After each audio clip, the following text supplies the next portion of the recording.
नमस्कार। आज हम बहुत ही इम्पोर्टेंट विषय पे बात करने जा रहे हैं कि हमारे आसपास कोई भी न्यूक्लियर एक्सप्लोजन हो जाए तो हम अपने को, अपने घर वालों को कैसे बचाएंगे।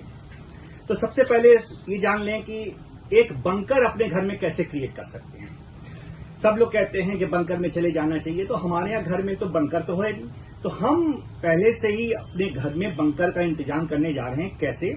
हमारे घर में कोई ऐसा कमरा हो जहां कम से कम लाइट आती हो या कम से कम हवादार कमरा हो, कम से कम, यानी इसमें खिड़की कम से कम हो, ना हो, रोशनदान ना हो, ऐसे कमरे को चुनेंगे। तो ऐसा कमरा कौन सा हो सकता है? स्टोर रूम हो सकता है, बाथरूम हो सकता है, या कोई भी एक कमरा भी हो सकता है जहां बाहर की लाइट ना आए, कम से कम हवा आए, खिड़की कम से कम हो जो बाहर खुलती हो, रोशनदान ना हो। तो ये बन गया बंकर। जैसे कि बंकर बन गया स्टोर रूम या बाथरूम। अगर हमारे घर में ज्यादा लोग हैं तो ऐसा रूम चुनेंगे जो थोड़ा बड़ा हो, जहां सब लोग आ सकें। तो अगर न्यूक्लियर एक्सप्लोजन होता है तो सब लोग उस कमरे में चले जाएं और उस कमरे में जहां से भी, दरवाजे के नीचे से भी लाइट अगर आ रही है तो वहां पर कपड़ा लगाते हैं। और क्या क्या सामान रखेंगे वो पहले से तैयारी कर लेंगे। ये प्लेट में सारे सामान हमने रखे हुए हैं। क्या रखेंगे? एक तौलिया, क्योंकि जब रेडिएशन होता है तो हमें इस तौलिया का इस्तेमाल करना होगा। तो और ये सादा पानी, क्योंकि हमारे स्किन पे रेडिएशन का एक्सपोजर होगा तो हमें पानी से और तौलिए से अपने स्किन को लगातार पोंछना होगा और पानी निचोड़ना होगा और नए पानी से फिर से पोंछना होगा पूरे स्किन को, जिससे रेडिएशन का असर स्किन पे ना हो।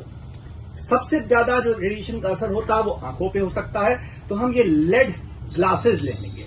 लेड ग्लासेस हैं ये रेडिएशन प्रूफ ग्लासेस हैं। आप लोग कहेंगे लेड ग्लासेस तो हर जगह मिल नहीं सकते, तो हम सिंपल सा जो चश्मा पहनते हैं वही चश्मा पहन लेंगे ऐसे। या अगर आपके पास चश्मा नहीं है तो गॉगल्स भी पहन सकते हैं, क्योंकि जो ग्लास होता है वो रेडिएशन को काफी हद तक रोकने में मददगार होता है। उसके बाद हम ये ईयर प्लग्स लेंगे कॉटन, जिससे कि रेडिएशन के समय अपने कान में लगा सकें। उसके ऊपर इस तरह से कोई ईयरफोन लगा सके जिससे हमारे कान ना डैमेज हो। तो हमने बता दिया कान, आंख, स्किन।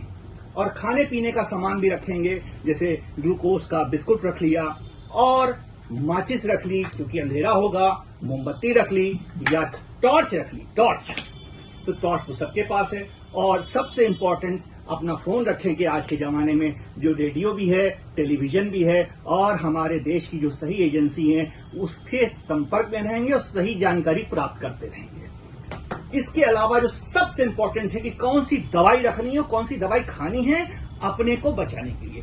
तो दवाई आती है पोटेशियम आयोडाइड। ये कैप्सूल फॉर्म में भी आती है, टैबलेट फॉर्म में भी आती है। पोटेशियम आयोडाइड कई नाम से मिलती है, जो नेट से आप ले सकते हैं, पोटेशियम आयोडाइड। तो इसको खा लेंगे। इसकी जो डोज होती है वो कितनी खाई जाती है सुन लीजिए। ये 65 मिलीग्राम की टैबलेट आती है या कैप्सूल आएगी। तो जो अडल्ट हैं 18 साल के ऊपर, उनको 130 मिलीग्राम तुरंत खा लेनी है पानी के साथ। जो 12 से 18 साल हैं उनको भी 130 मिलीग्राम खानी है, यानी कि 12 से 18, 18 के ऊपर सब 130 मिलीग्राम। चाहे 65 की गोली हो तो 2, एक और 130 की हो तो 1।